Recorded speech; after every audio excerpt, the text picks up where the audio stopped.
धनबाद जिले के BCCL block 2 अंतर्गत संचालित न्यू मधुबन कोल वॉशरी के 50 सुरक्षा प्रहरियों ने कंपनी द्वारा हटाए जाने के विरोध में कार्य को ठप कर जमकर बवाल काटा। कोल वॉशरी परिसर में ही स्थानीय बीसीसीएल प्रबंधन के खिलाफ उग्र प्रदर्शन करते हुए प्रबंधन के खिलाफ नारेबाजी की। न्यू मधुबन वॉशरी पीओ द्वारा आंदोलन कर रहे सुरक्षा प्रहरी वहां पहुंचे, लेकिन पहचानने से इनकार कर दिया, जिसके बाद सुरक्षा प्रहरी उग्र हो गए और तीखी बहस हुई। इन प्रदर्शनकारियों की माने तो पिछले 2014 से न्यू मधुबन कोल वॉशरी के निर्माण कार्य के दौरान कुल 50 कर्मियों ने सुरक्षा प्रहरियों के रूप में यहां योगदान दिया, पर आज कोल वॉशरी का निर्माण कार्य पूरा कर लेने के बाद इन्हें काम से हटा दिया गया। आज इनके साथ बेरोजगारी की समस्या आ गई है। इस समस्या को लेकर जब न्यू मधुबन कोल वॉशरी पीओ से बातचीत की गई तो उन्होंने इन सभी सुरक्षा प्रहरियों को पहचानने तक से इनकार कर दिया। आज परिस्थिति ये बन पड़ी है कि ये सुरक्षा प्रहरी खुले आसमान के नीचे अपना खाना बनाने को मजबूर हैं। वहीं पूरे मामले में कोल वॉशरी पीओ ने अपनी जिम्मेदारी से पल्ला झाड़ते हुए कहा कि ये सब एचईसी के कर्मी थे और इनका कॉन्ट्रैक्ट 6 महीने का ही था। हालांकि इन सभी जवाबों को सुनकर उनका ये कहना गलत नहीं होगा कि कोल वॉशरी पीओ अपने लापरवाही पूर्ण कार्यशैली के कारण हर बार की तरह अपने कारगुजारियों का ठिकरा एचईसी पर फोड़ रहे हैं, जबकि न्यू मधुबन कोल वॉशरी बीसीसीएल अंतर्गत संचालित होता है। मामले में बीसीसीएल प्रबंधन को ही जिम्मेदारी उठानी चाहिए। बहरहाल एचईसी और स्थानीय बीसीसीएल प्रबंधन के बीच फंसे इन सुरक्षा प्रहरियों का भविष्य क्या दिन दिखाएगा इन्हें ये कहना मुश्किल होगा, और ये तो तय करना फिलहाल वर्तमान में ये कठिन है। देखिए, हम लोग जो आंदोलन जो यहाँ कर रहे हैं, हम लोग लिखित तौर पे आंदोलन कर रहे हैं और शांतिपूर्ण हम लोग आंदोलन कर रहे थे। पीओ साहब आके यहाँ अचानक जो हम लोग सुबह से भूखे प्यासे जो हम लोग बैठे हुए हैं, तो थोड़ा सा हम लोग खिचड़ी बनाने के लिए खाने के लिए हम लोग वो पीओ साहब मैंने तोड़वा दिया कि नहीं, इस परिसर में आप कोयला क्यों जला रहे हैं। और हम लोग खिचड़ी बनाने के लिए कितना कोयला यूज होता है, एक टोकरी कोयला के लिए खिचड़ी हम लोग का आधा बना हुआ खिचड़ी हम लोग को उतार दिया पीओ साहब ने। ये हम लोग के साथ इतना बड़ा नाइंसाफी जो कर रहा है पीओ साहब कभी भी हम लोग के हित में नहीं कर गया है। और जब भी हम लोग के उसके पास वार्ता करने गए, हम लोग का विरोध में ही बात किया है।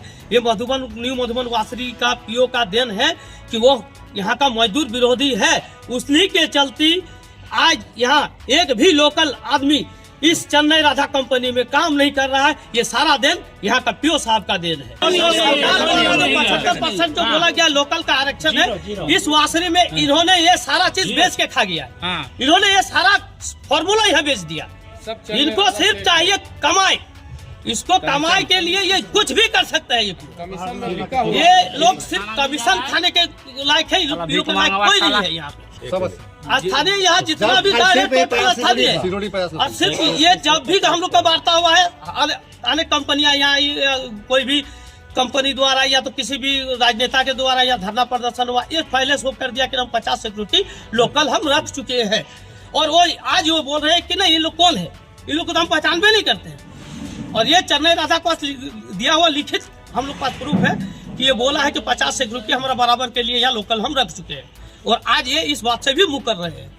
और जब तक हम लोग का बात संतोषजनक रिपोर्ट हम लोग को नहीं मिल जाता, तब तक ये धरना अनिश्चितकालीन चलेगा। आज हम लोग धरना दे रहे हैं, कल हो सकते हैं हम लोग भूख हड़ताल में बैठेंगे अपने जायज कामों के लिए। मैं जहां तक होगा गुजरने के लिए हम लोग गार्ड सिक्योरिटी जितना है सब हम लोग तैयार हैं। यहाँ पे 2014 से सिक्योरिटी काम कर रहे हैं और आज के डेट में जब प्लान बनकर तैयार हो गई है तो इन लोग कहता है हमें सिक्योरिटी की आवश्यकता नहीं है। पहले हम लोग अलग अलग एजेंसी में काम किए थे। लास्ट एजेंसी था BI बहादुर थापा, इसके अंदर काम कर रहे थे। इसकी काम 31 मार्च को खत्म हुआ। 1 तारीख से कोई भी एजेंसी नहीं आया। इस बात को हमने जब HEC को बोला तो HEC का कहना है कि हमने मेल के द्वारा चेन्नई राधा को सुपुर्द कर दिया कि जो प्लान चलाएगा वही सिक्योरिटी रखेगा। चेन्नई राधा का कहना है कि नहीं, जब तक ये लिखत में हमको नहीं देंगे हम किसी को नहीं रख सकते हैं। ये काम BCCL का है और HEC का है, मेरा नहीं है। BCCL का पीओ साहब कहते हैं कि हम लोग को नहीं पहचानते हैं कौन है। कल तक ये जान रहे थे ये इंडिविजुअल, आज डेट में किसी को नहीं जानते। हम लोग काम बंद किए हैं। प्राइवेट अगर चलाएगी, प्राइवेट इस कंपनी को प्राइवेट चलाएगी, प्राइवेट सिक्योरिटी रहेगा। BCCL चलावे, BCCL आदमी हम लोग एक जरा से भी उसमें हस्तक्षेप नहीं करेंगे। हम लोग सिर्फ प्राइवेट कंपनी बंद की है। सही बात है। हम लोग की मांग है जो हम लोग 50 सिक्योरिटी हैं, सभी कागज है और कुछ नहीं। जब तक इसे संतोष में फैसला ना हो जाए नहीं जानते, हम तो मामला ही नहीं जान रहे। हम बीसीसीएल एम्प्लॉय है, देख रहे हैं मेरा ताला बंद है, बस हल्ला करने दीजिए ना। वैसे तो मेरा सुबह से शाम हल्ला होता है। इनका डिमांड है, हमारे से कुछ नहीं। इनको एचईसी का इन लोग एम्प्लॉय है, एचईसी इनको सिक्योरिटी में रखे थे, बस नहीं दिया है भाई। इनका 6 महीने का कॉन्ट्रैक्ट था, 6 महीने का खत्म हो गया, वो एक्सटेंशन नहीं दिया। इसको हटाना नहीं बोल सकते हैं, प्लांट मेरा बंद है। तो इन्हीं लोग से सुन रहे हैं कि किन्हीं को नहीं घुसने देंगे, तब हम वही एज्यूम कर सकते हैं।